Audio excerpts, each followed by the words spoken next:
Hello guys, আসসালামু আলাইকুম। আমি আবু হুরায়রা শিফাত।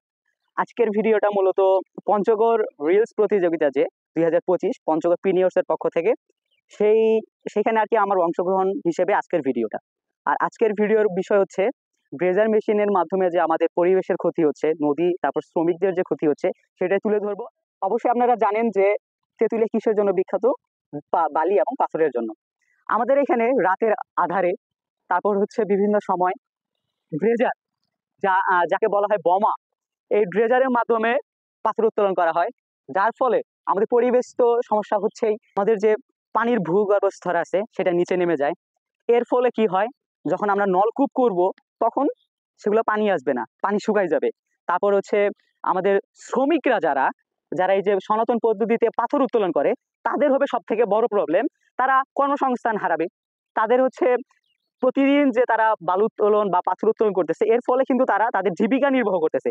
আর এটা কিন্তু তখন তারা পারবে না, তখন তাদের সমস্যা হবে, অসংখ্য বেকারত্ব দেখা দিবে, জীবিকা নির্বাহ করবে সেটা পারবে না। এই ড্রেজারের কারণে কিন্তু এগুলো ঘটবে।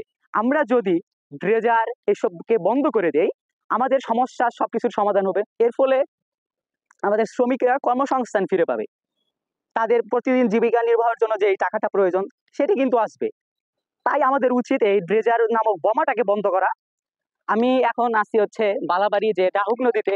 এখানে আপনারা যদি দেখেন অসংখ্য মানুষ তাদের জীবিকা নির্বাহের জন্য সনাতন পদ্ধতিতে পাথর উঠাচ্ছে।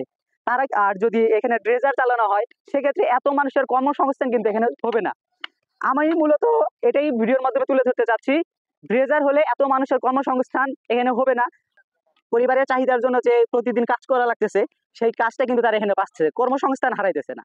তো আমরা এখন এখানে একজন ভাইয়ের সাথে কথা বলবো। ভাইয়ের নাম হচ্ছে নাসিম। ভাই, আপনাদের এখানে যে মানে ড্রেজার দিয়ে যে এখানে তো এখন উঠানো হচ্ছে না, এখন ড্রেজার দিয়ে উঠাইলে আপনাদের কি ক্ষতিটা হচ্ছে? ভাই, ডেজার্ট দিয়ে যদি পাথর উত্তোলন করে তাহলে আমাদের অনেক ক্ষতি। এখন এদিক রাস্তা আছে, এখানে তো পাথর তোলা যাবে না। আমরা যদি সহজ পদ্ধতি এমনি যদি পাথর তুলি, মোটামুটি সিজিন চলে যাবে। এখন ডেজার্ট যদি চালাই, ওই সিজিনও যাবে না। 2 মাসের কাম ওরা একদিনও করে নিবি। তার জন্য ডেজার্ট আমরা চাই না। আর আপনাদের যে এই সনাতন পদ্ধতি দিয়ে যে করতেছেন, এক্ষেত্রে আপনাদের কি সুবিধাটা হচ্ছে? ভাই, এই সুবিধা হচ্ছে যে ডেজার্ট যদি চালান 8-10 টাকা দিন পড়বে, আর এমনি দিন পড়বে 500। তাহলে মোটামুটি চলে গেলে আপনি সিজিন এটা কামাই থাকবে 500 টাকা। মানে অনেকেরই আর কি হচ্ছে কর্মসংস্থানটা থাকতেছে, তাই না? ডেজার্টে যদি মোটামুটি 20 জন চলে, ডেজার্টে চলবে 5 জন। আর এমনি যদি শ্রমিক মানুষ কাজ করে খায় তাহলে মানে 20-25 জন একটা বিধাতে লাগে। তো ধন্যবাদ ভাইকে। তো আপনারা শুনলেন এক ভাইয়ের কথা। এখন এখানে যারা আছে সবাই এটাই চায় যে সনাতনী পদ্ধতিতে পাথর উত্তোলন হোক, শ্রমিকরা বাঁচুক, শ্রমিকের জীবন হোক নিরাপদ, ব্যবসায়ীর ভবিষ্যৎ হোক নিশ্চিত।